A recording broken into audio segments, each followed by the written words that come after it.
Hai semua, assalamualaikum. Siapa nih yang udah mulai produksi kue lebaran? Nah, di video kali ini aku mau share kegiatan aku di dapur selama bikin selai untuk kue nastar. Jadi, sebelum puasa ini aku prepare-nya itu selai nastarnya terlebih dahulu ya teman-teman. Dan ini kloter pertama. Biasanya di pertengahan puasa aku ada bikin lagi kalau selainya kurang. Nah, ini aku lagi di pasar, aku lagi milih-milih nanasnya. Ini di langganan tukang buah aku ada di pasar ya. Di Depok itu harga satu buah nanas itu 7.000 plus dikupas itu jadi harganya 8.000 ya. Dan ini nanasnya udah aku potong-potong dan aku cuci bersih. Total nanas yang aku beli ini ada 30 nanas ya teman-teman. Jadi memang di awal itu aku selalu bikin 30 pieces dulu karena kalau terlalu banyak banget juga bikinnya agak capek banget ya teman-teman. Nah, kemudian nanasnya setelah dipotong-potong dan dicuci bersih, ini mau aku blender. Aku haluskan melalui blender aja ya teman-teman, enggak diparut karena lumayan menguras waktu dan tenaga juga kalau diparut. Memang kalau di blender ini bedanya nggak ada seratnya ya, tapi kalau diparut itu seratnya bagus.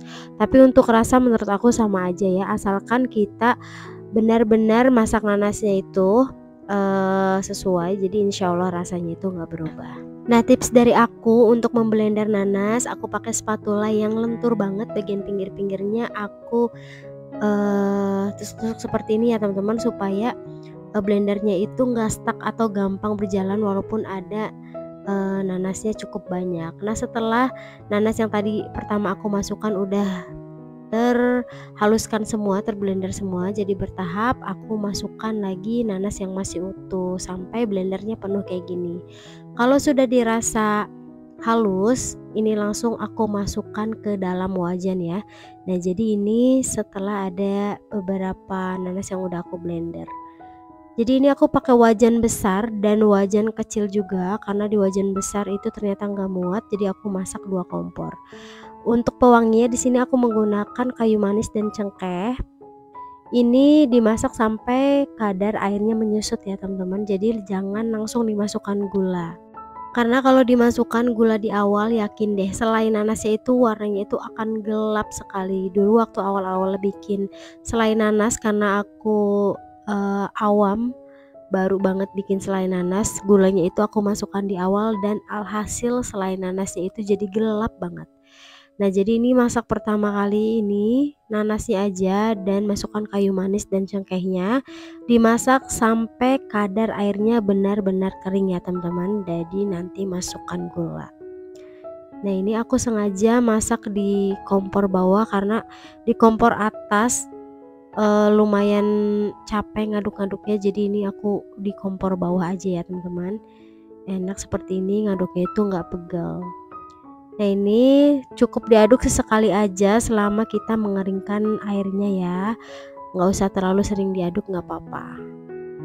Nah, kalau sudah agak mengering seperti ini sudah bisa kita masukkan gula ya teman-teman. Pokoknya kalau sekiranya nastarnya itu sudah tidak mengandung terlalu banyak air, sudah agak kering seperti ini boleh kita masukkan gulanya. Pada step ini setelah gula masuk, selai nanas itu harus terus diaduk ya teman-teman, karena kalau kelamaan gak diaduk, nanas itu akan cepat gosong karena sudah mengandung gula yang nantinya akan mengkaramel gulanya itu. Jadi ini wajib sambil diaduk-aduk terus ya sampai benar-benar kekentalan yang cukup.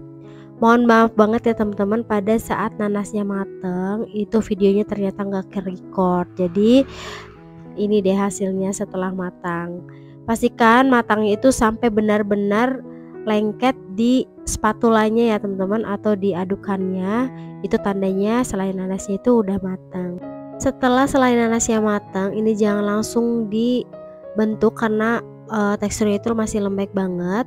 Dan ini teksturnya sudah keras setelah aku masukkan ke dalam kulkas selama 2 hari. Jadi teksturnya itu dia akan mengeras dengan sendirinya setelah ada di kulkas ya.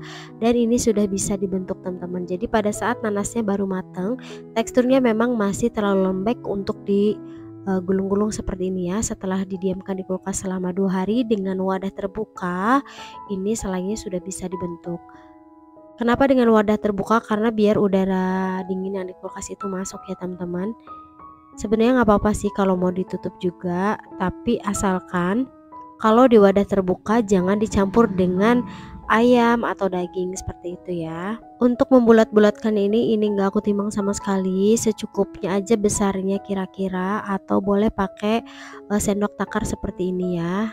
Nah ini aku lagi bulat-bulatkan bareng mama aku karena kalau sendiri lumayan capek dan memakan waktu banget ya teman-teman. Jadi ini aku dibantuin sama mama aku. Jangan permasalahkan masalah sarung tangan. Kenapa nggak pakai sarung tangan pada saat membulat-bulatkan selai nanas? Ini tangan aku dan tangan mama aku dipastikan udah benar-benar bersih dan cuci tangan dan nggak megang benda apapun lagi selama kita membulat-bulatkan selai nanas. Karena kalau pakai sarung tangan itu agak susah dan lengket ya teman-teman. Supaya tangannya nggak lengket pada saat membulat-bulatkan selai nanas, disediakan air ya supaya nggak lengket. Jadi pada saat tangan kita sudah merasa lengket, kita bisa cuci tangan atau dikasih sedikit air seperti itu ya. Untuk 30 nanas ini cuma jadi satu wadah seperti ini ya teman-teman. Nah jadi ini bisa kita simpan di kulkas kalau mau bikin nastar. Biasanya untuk 30 nanas ini nggak akan cukup untuk pesanan kue yang masuk ya teman-teman. Jadi nanti biasanya di minggu pertama atau minggu kedua setelah selai nanasnya habis, itu aku bikin lagi untuk selai nanasnya. Selama produksi kue kering, aku taruh selai nanasnya itu cukup di kulkas aja, nggak perlu taruh di freezer ya. Karena ini selai nanasnya itu aku masak benar-benar sampai kering dan matang. Jadi insya Allah untuk selai nanas ini awet ya.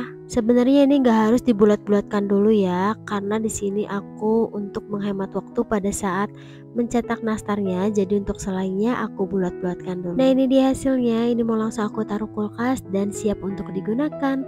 Nah sekian video dari aku. Buat teman-teman yang suka jangan lupa like, komen, dan subscribe. Terima kasih. Assalamualaikum warahmatullahi wabarakatuh.